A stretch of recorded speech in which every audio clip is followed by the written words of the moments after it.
এসো দিনের পথে কোরআন হাদিস পড়ি, আলোর দিশারি আলোর দিশারি। আসসালামু আলাইকুম ওয়া রাহমাতুল্লাহি তাআলা ওয়া বারাকাতুহু। ধন্যবাদ মোহতারাম, আপনার কাছে আবারও আসবো। আমরা চলে যাব এম মোহাম্মদ সাব্বির হোসেন আপনার কাছে। পবিত্র কোরআনুল কারীমের তেলাওয়াতের ফজিলত, গুরুত্ব, তাৎপর্য নিয়ে যদি আপনি আলোচনা করেন। তো আলহামদুলিল্লাহ, সমস্ত প্রশংসা আল্লাহ সুবহানাহু ওয়া তাআলার জন্য, যে আল্লাহ রাব্বুল আলামিন আমাদেরকে সবচেয়ে সুন্দর আকৃতিতে আল্লাহ সুবহানাহু ওয়া তাআলা সৃষ্টি করেছেন। আল্লাহ সুবহানাহু ওয়া তাআলা পবিত্র কোরআনুল কারীমের যে তাৎপর্য এবং গুরুত্ব, তেলাওয়াতের যে গুরুত্ব বলেছেন, সেখান থেকে আমরা যদি রিয়ালাইজেশন করি, আমরা যদি বোঝার উপলব্ধি করি, চেষ্টা করি, আল্লাহ সুবহানাহু ওয়া তাআলা এই কোরআনুল কারীমকে এতটা গুরুত্বপূর্ণ করে কেন এই পৃথিবীতে প্রেরণ করলেন। আল্লাহ সুবহানাহু ওয়া তাআলার নবী মুহাম্মদুর রাসূলুল্লাহ সাল্লাল্লাহু আলাইহি ওয়াসাল্লামের উপরে একে একে দীর্ঘ 23 বছরে এই কোরআনুল কারীম এই পৃথিবীতে অবতীর্ণ হয়েছে।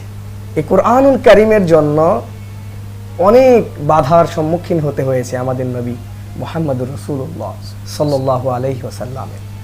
তো এই কোরআনুল কারীমকে আমরা সাজানো গোছালো পেয়েও, কোরআনুল কারীমকে রমাদানের গুরুত্ব দিতে গিয়ে আমরা ঝালমুড়ি খাচ্ছি, আমরা বিভিন্ন রকমের আইটেম তৈরি করতেছি, কিন্তু কোরআনুল কারীমটাকে শোকেসে আলমারিতে রেখে দিচ্ছি। তো আমরা যেভাবেই হোক এই কোরআনুল কারীমের যে গুরুত্ব রয়েছে, কোরআনুল কারীমের যে তাৎপর্য রয়েছে, যে অপরিসীম ভূমিকা রয়েছে, এই কোরআনুল কারীমটাকে আমাদের আঁকড়ে ধরতে হবে অন্তরের অন্তঃস্থল থেকে এবং মহব্বতের সাথে আল্লাহর ইবাদত করতে হবে। তো এই কোরআনুল কারীমে আল্লাহ সুবহানাহু ওয়া তাআলা বলেছেন, যালিকাল কিতাবু লা রাইবা ফিহি হুদাল লিল মুত্তাকিন। এই কোরআনুল কারীমকে আল্লাহ সুবহানাহু ওয়া তাআলা মুত্তাকিদের জন্য পথ নির্দেশক করেছেন।